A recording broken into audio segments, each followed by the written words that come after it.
बोला एक मिनिट काय प्रतिक्रिया देखिए,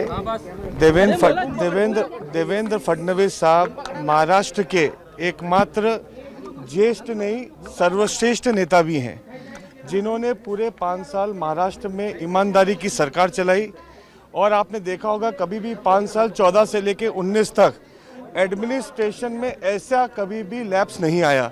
जिस हिसाब से पुलिसिंग डिपार्टमेंट महाराष्ट्र में चल रहा है, ये महाराष्ट्र के इतिहास में कभी भी नहीं हुआ।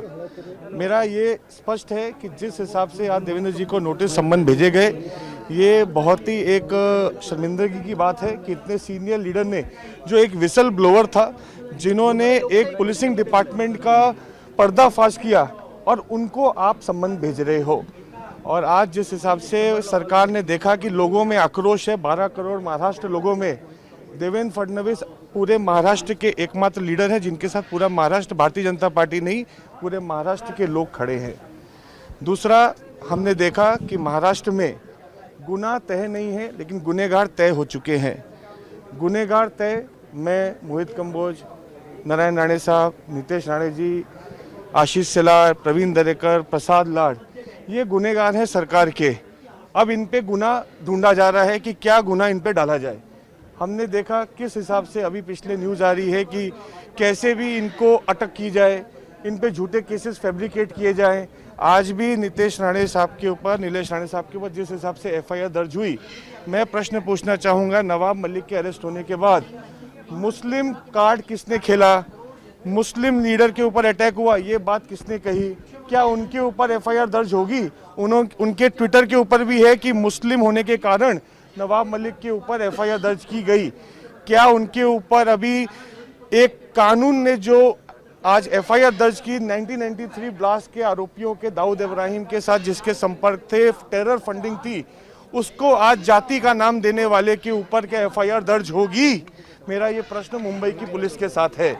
दूसरा, मैं आज आपको स्पष्ट बताता हूँ, जिस हिसाब से नवाब मलिक का नकाब उतरा है, आने वाले समय में एक बड़े अधिकारी के भ्रष्टाचार भी महाराष्ट्र देखेगी कि किस हिसाब से उनके ऊपर मुखौटा ईमानदारी का था, वो पूरा ईमानदारी का नकाब आने वाले समय में उतर जाएगा। मोहित जी, एक यहाँ पे जो मुद्दा है, स्टेटमेंट आलंय, आदित्य ठाकरे असं म्हणतात की ही सूडबुद्धीने केलेली कारवाई नाही, सरकार न्याय प्रक्रियेमध्ये हस्तक्षेप करत नहीं। देखिए, ऐसा है कि आदित्य ठाकरे साहब के ऊपर मैं कोई प्रतिक्रिया नहीं देना चाहूँगा। वो आज महाराष्ट्र के सरकार के सीनियर लीडर हैं, कैबिनेट है। पहले वो नवाब मलिक तो ना फ्रेम बाहर जो ब्लास्ट हुआ था, उसके साथ जिसके संबंध हैं, उस पे उनका क्या बोलना है, और उसके ऊपर उन्होंने अभी तक इस्तीफा के लिए माननीय उद्धव ठाकरे साहब को उन्होंने आज तक ये बोला कि नवाब मलिक का इस्तीफा होना चाहिए? पहले ये प्रश्न का वो उत्तर दें। संजय राऊत, जो की आपको तर नवाब मलिक यांच्या राजीनाम्यावरून मोहित कंबोज यांनी सध्या ठाकरे सरकारवरती निशाणा साधलाय। दरम्यान काही वेळापूर्वी ज्यावेळी आदित्य ठाकरे यांची प्रतिक्रिया जाणून घेण्याचा प्रयत्न केला, त्यावेळी आदित्य ठाकरे काय म्हणाले आपण ऐकूया। मी आधीच सांगितलं, कुठच्याही न्याय प्रक्रिया किंवा अशा काही पोलीस प्रक्रियेवर मी जास्ती बोलत नाही, कारण ज्याला आपण बोलतो law will take its own course, हे त्यांच्यानी करत, त्याच्यात कुठेही महाराष्ट्रातून राजकीय गोष्टी नसतात।